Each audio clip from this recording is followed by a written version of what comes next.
Hola, ¿qué tal? Bienvenido a esta tercera sesión del curso Análisis de Riesgo Laboral, donde vamos a revisar los siguientes temas: análisis de riesgos en las actividades productivas, los tipos de tareas, la complejidad de la tarea y el análisis de riesgo, y veremos también tareas estandarizadas peligrosas, su consecuencia y el control del riesgo. Para comenzar, entonces estaremos viendo que la primera etapa que tenemos que hacer nosotros durante un análisis de riesgo está asociado a las diferentes actividades que se presentan en un trabajo, en un puesto de trabajo. Entonces, los tipos de tareas que nosotros podemos encontrar están clasificados en en cuatro grupos. Los cuatro grupos que nosotros conocemos, pues son las actividades monótonas, rutinarias, complejas y estandarizadas. Entonces, dentro de este tipo de condicionamientos, pues entonces sabemos que podemos tener tareas muy sencillas como las monótonas, ¿sí?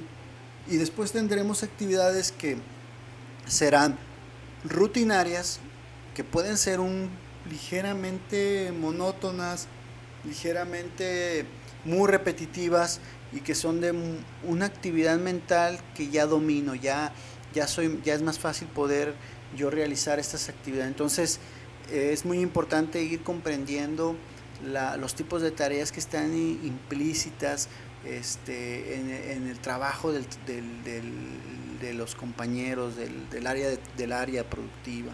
Entonces, las tareas estandarizadas van a cumplir con una metodología de funcionamiento, mientras que las actividades o tareas especializadas pues son aquellas que solamente personal capacitado va a poder estar ejecutando de manera consistente.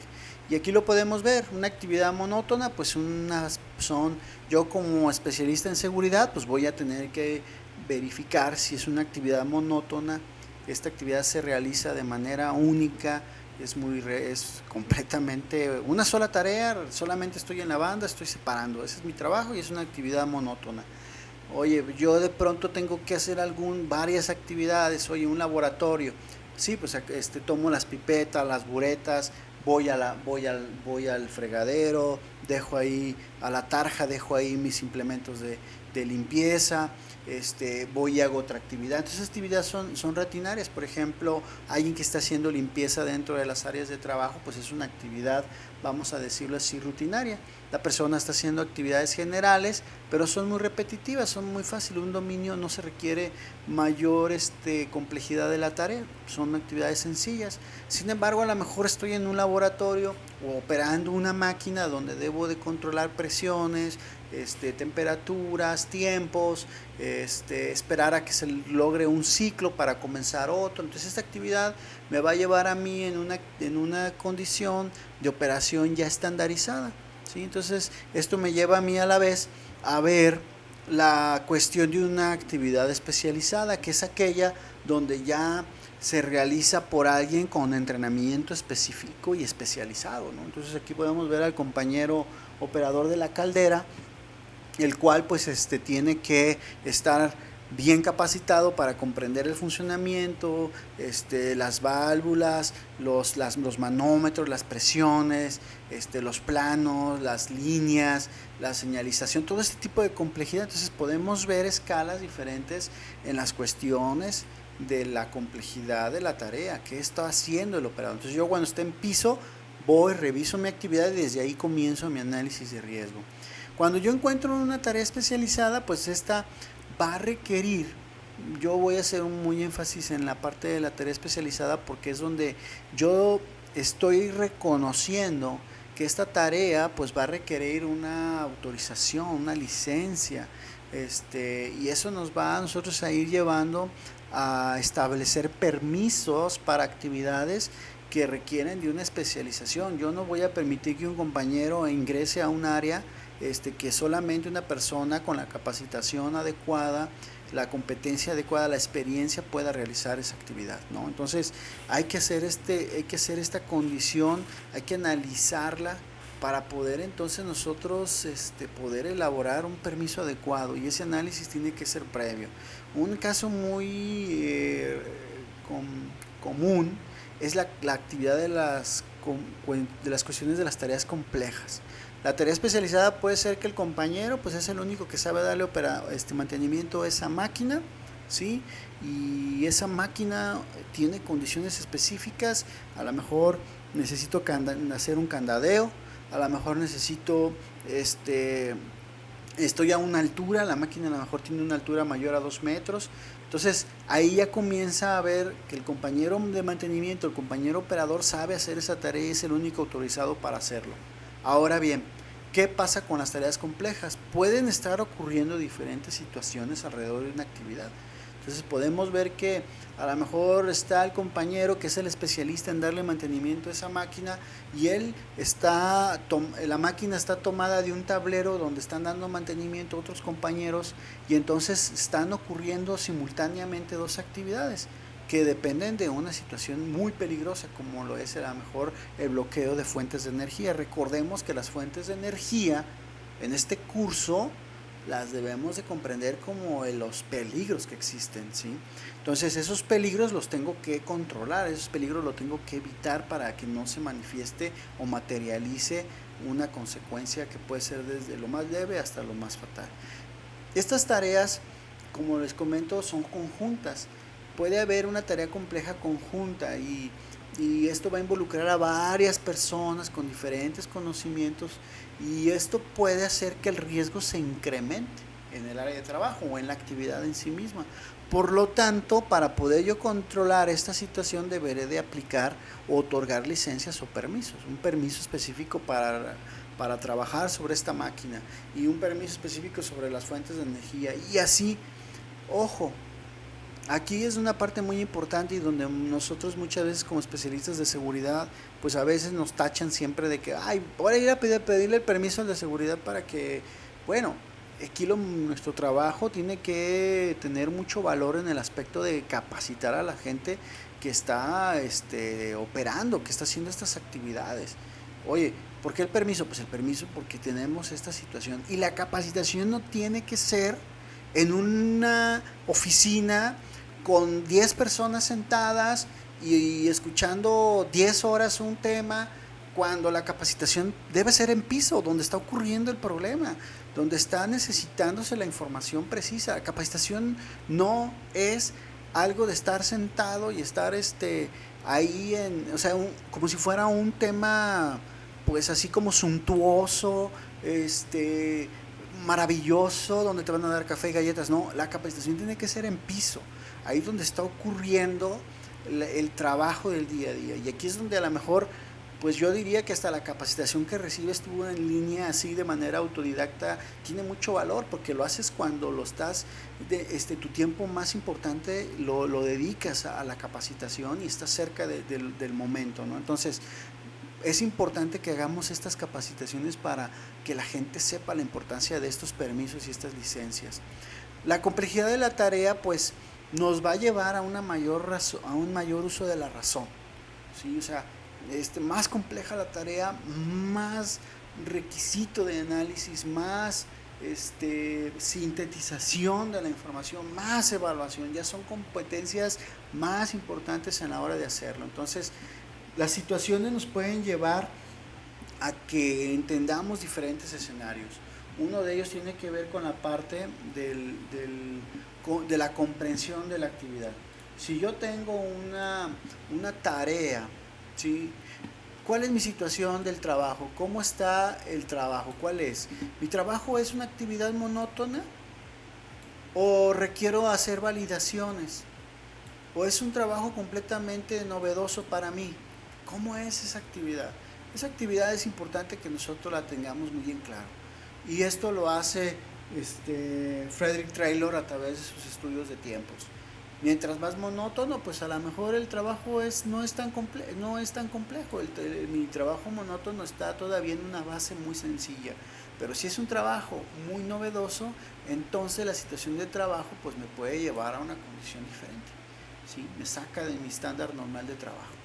Estas situaciones de trabajo también se van a ver envueltas o vamos a decirlo así, impregnadas en la cuestión del modo en que estamos controlando nuestra mente y el nivel de conciencia al que estamos trabajando. Una actividad monótona normalmente se puede llegar a encasillar en un sistema automático. todos los días nos levantamos y hacemos lo mismo de manera automática. No requerimos hacer un uso de conciencia para poder hacer actividades genéricas todos los días. Pero si yo estoy a lo mejor haciendo una operación de una máquina que requiero validar procesos, pues normalmente voy a estar encontrado en un sistema mixto. Y es muy común que lo veamos. Ay, se me olvidó que tenía que hacer la verificación de esto. Ay, dejé tal cosa acá. Estoy ente automático y ente consciente de la responsabilidad que tengo para operar la máquina. Pero si estoy en una actividad novedosa, pues lo más probable es que esté muy concentrado en esa actividad que estoy teniendo como un nuevo reto. Ojo, pero ¿qué pasa cuando tengo un compañero o una persona está en una actividad rutinaria que es altamente peligrosa? Asume que la persona ya tiene la habilidad, el conocimiento y existe una norma para trabajar. Pero estos dos niveles, tanto de situación de trabajo como control de la mente, nos puede llevar a ¿qué?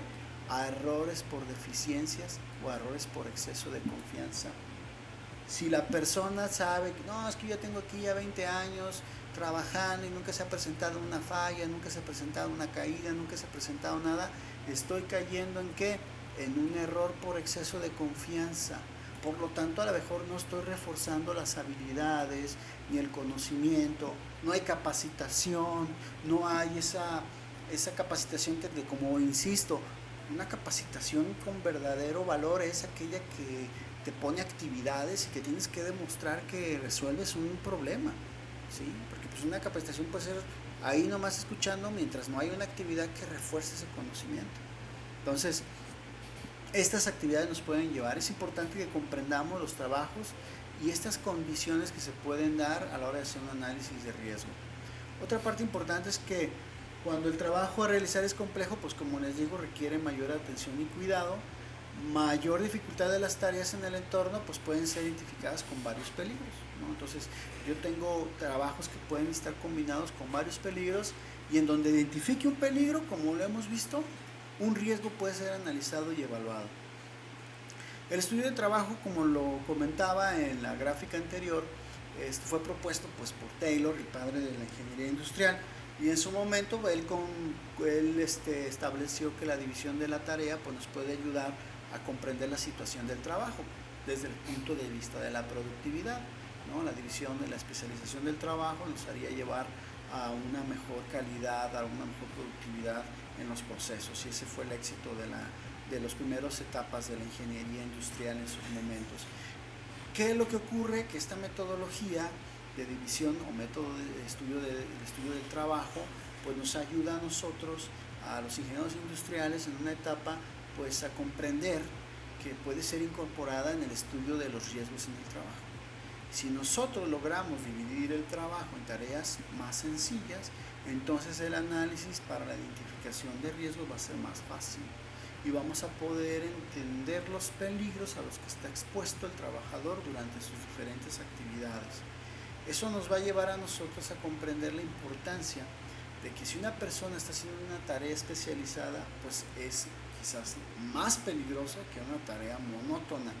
Ojo, hay que entender también la psicología del trabajador, las condiciones del control de la mente.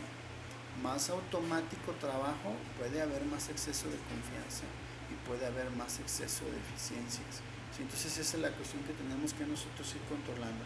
Hay que recordar que las tareas estandarizadas son aquellas que deben ser realizadas por personal especializado, ¿sí? O sea, no puedo dejar a una persona que se suba a un trabajo en alturas cuando no está capacitado. Tengo que ser, o no puedo dejar a una persona que entre a lo mejor a hacer un trabajo en espacio confinado nomás porque sí. ¿Por qué? Porque yo tengo que hacer una evaluación de su especialización. Y esto nos lo menciona en el capítulo, en la parte de la capacitación. O sea, la capacitación debe ir acompañada de la experiencia supervisada a una persona con experiencia, ya que la persona que va a especializarse pues tiene que demostrar que sabe hacer las cosas, que sabe comprender y conocer. O sea, por ahí los invito mucho a que conozcan un poquito más sobre las competencias laborales. Somos un centro nosotros de competencias laborales y la importancia de que debamos estar pues certificados. Muchos de nosotros a lo mejor tomamos en la escuela estos conceptos, pero falta todavía más aterrizar la parte. Entonces, ¿qué tiene que la persona, un aspirante a trabajador de alturas? Pues tiene que saber pues todo lo que tiene, los peligros que existen, que los comprenda, que aplique que aplique de manera correcta el uso del equipo de protección personal, que analice las situaciones en las que está expuesto y que evalúe y tome una decisión, ¿sí? Y eso es lo que nos menciona la parte del párrafo, que la capacitación, al ser supervisada, pues va a demostrar que ha adquirido las destrezas manuales, conceptos teóricos, sino que también lo más importante es la actitud positiva de responsabilidad, que la persona responda de manera adecuada al cumplimiento de las normas, al cumplimiento de sus habilidades y sus conocimientos, como lo veíamos en la gráfica. Y eso le va a llevar a él a entender que no debe excederse en sus deficiencias, que no hay norma que sea corta, ni exceso de confianza que lo pueda llevar a esa situación. Sin embargo, aunque la persona esté capacitada, aunque tengamos todo, está sujeto a la condición humana. Y por lo tanto, es necesario que la organización, la empresa y tú como analista de seguridad, pues hagas esta importancia de contar con autorizaciones cuando hay actividades riesgosas, no solamente por el cumplimiento de la norma, como lo vamos a ver ahorita, sino que internamente tiene que ver esta forma en la cual el trabajador esté capacitado, sepa hacer las cosas, las reconozca y también sea responsable en su actividad. Un ejemplo es la norma 029, que nos dice que las licencias son documentos internos de la empresa. Ahora bien, y esto es para la realización de actividades peligrosas, ¿va? Entonces es un documento interno, ¿va? Primero. Segundo, autoriza la realización de un trabajo riesgoso. ¿Cómo avala una empresa un documento interno? Pues a través de las competencias del trabajador, es decir, que conoce, que tiene una actitud, que tiene una habilidad y su estado de salud es el adecuado para realizar el trabajo de forma segura. ¿Sobre quién recaería la responsabilidad? Sobre la misma empresa. ¿Cuál es su concepto? ¿Cómo está perfilado su programa de competencias laborales en la empresa? ¿O solamente se dedica a la pura capacitación? Ven, siéntate aquí, tómate el curso y con eso ya eres competente. No, señor, estamos hablando de un nivel específico. Ahora, no es todos los puestos, ¿sí? Son los puestos especializados que requieren de una capacitación más profunda y más adecuada de cómo lograr el objetivo. Cada empresa debe entonces establecer esas descripciones de puesto, ¿sí? Tendrá que hacer una adecuada determinación de necesidades de capacitación y de competencia laboral para poder asignar una licencia interna. ¿Cómo determinas la competencia de una persona? ¿Sí? Son cuestionamientos que yo hago desde este punto de vista, porque tú como analista deberías de hacerlos a la hora de estar realizando el trabajo de análisis de riesgos. Otras normas que están asociadas con las cuestiones de estos permisos, pues está la norma 27, está la norma 5, la norma 029, la norma 12, la norma 33, la norma 9, o sea, hay una serie, ¿no? Y tengo que esperarme a que la norma me diga para que yo pueda aplicar una licencia. Por supuesto que no. ¿Una autorización, un permiso interno? Claro que no, ¿sí? Es una forma interna, es una forma que si yo identifico un riesgo, pues voy a ampararme, agarrarme de la ley o de la norma para poderle dar ese peso de la importancia de la tarea. El proceso de evaluación de riesgo también va a incluir implementar medidas preventivas. Las medidas preventivas van a disminuir la probabilidad, ya recordábamos la probabilidad de que ocurra un evento, y las consecuencias las vamos a eliminar o vamos a disminuirlas a través de actividades correctivas o preventivas, ¿va? Entonces ahí está la parte del proceso de evaluación de riesgo. Las medidas preventivas pues tienen el objeto de reducir la probabilidad o la consecuencia de un riesgo. Estas siempre van a trabajar en los dos sentidos, mientras que las medidas correctivas se aplican durante una revisión en un hecho consumado por un accidente. Ya ocurrió el accidente, tengo que corregir. Las consecuencias pueden ser inmediatas, urgentes y necesarias. Existen diversas formas para prevenir un accidente y se debe encontrar aquella cuya inversión sea la más rentable. Por lo tanto, es importante que nosotros comprendamos esa actividad. Ahora bien, ¿cómo vamos a hacer un análisis de riesgo? Ahí en tu actividad viene una propuesta en la plataforma de cómo realizar este análisis de riesgo. Te invito a que lo elabores. En este caso yo voy a hacer una simulación para que te sirva de referencia a la hora de hacer tu evaluación de riesgo. Lo primero que vamos a hacer es, vienen unos casos, elige un caso y en ese caso de práctico que te estoy proponiendo, elige el que tú consideres que te llame más la atención. Entonces tendrás que hacer la actividad que viene ahí. ¿Y cómo lo vamos a hacer? Bueno, en base a mi caso práctico, pues yo dije que hay un manejo de piezas de cadena de montaje. Esa es la actividad que determiné, que encontré. ¿Cuáles serían las implicaciones? ¿A qué está sometido toda esa actividad? ¿Sí? Por ejemplo, a lo mejor el compañero pues debe ser un especialista porque va a remover. Entonces, ¿tendré yo que hacer un permiso específico? Pues quizás sí. ¿Cómo lo voy a establecer? Entonces, primero ahorita voy a tratar de crear el marco, ¿sí? El manejo de la pieza. ¿Cuál es la situación de riesgo? Pues se puede golpear con objetos, habría que analizar qué puede ocurrir, cuál es el riesgo, ¿no? Pues se puede golpear con un objeto, hay un riesgo higiénico por exposición al ruido, no sé, yo estoy usando un ejemplo, yo te pido que lo hagas en tu caso práctico para que de ahí llegue. ¿Quién lo hace? ¿Qué puesto de trabajo es? El auxiliar de montaje de puertas. ¿Cuáles son las situaciones de trabajo del compañero? ¿Sí? A lo mejor el auxiliar lo hace esporádicamente, está capacitado para hacerlo, ¿sí? Lo hace de manera monótona. ¿Cómo hace el cambio de cómo lo hace? ¿Cuál es el procedimiento? ¿Existe un procedimiento para hacerlo? Entonces todas estas cuestiones me van a ayudar a mí a hacer estas preguntas y empezar a identificar los posibles riesgos. A partir de ahí, yo voy a tomar mis tablas que hemos visto en la sesión anterior. En esa sesión anterior me va a decir cuáles son los criterios de consecuencias. En este caso yo estoy calificándolas todas con un valor del 1, ¿sí? Porque yo dije, ok, ¿qué está ocurriendo aquí? Bueno, pues puede ocurrir un golpe con objetos, bueno, tiene una consecuencia del 1. No pasa que a lo mejor se golpee y no sea más que una herida o un golpe fuerte. A lo mejor en la cuestión de riesgo higiénico por la exposición al ruido, pues yo puedo decir que a lo mejor tengo un valor del 1, un valor del 3. Sobre todo también porque voy a tener que buscar la forma de cómo voy a establecer esos criterios de control, ¿va? Entonces, ya establecí que es el valor de 1. ¿Qué probabilidad hay de que ocurra? Bueno, pues tengo un valor del 6, ¿sí? Es un valor que puede ser esporádico, que no va a ocurrir, o si ocurre, pues está presente, ¿sí? Todo el tiempo, es un valor de 6. Y a la exposición, pues a lo mejor el auxiliar de montaje no solamente es una persona, a lo mejor el auxiliar de montaje son 3 o 4 personas al mismo tiempo. Entonces la exposición por cantidad de personas me va a ser más significativo, me puede llevar a un valor del 10. Sabemos que la multiplicación de la consecuencia por la probabilidad por la exposición me puede dar como resultado el grado de peligro de mi actividad. Entonces a mí me dice que estos grados son del 60. ¿Qué me dice mi tabla de acción?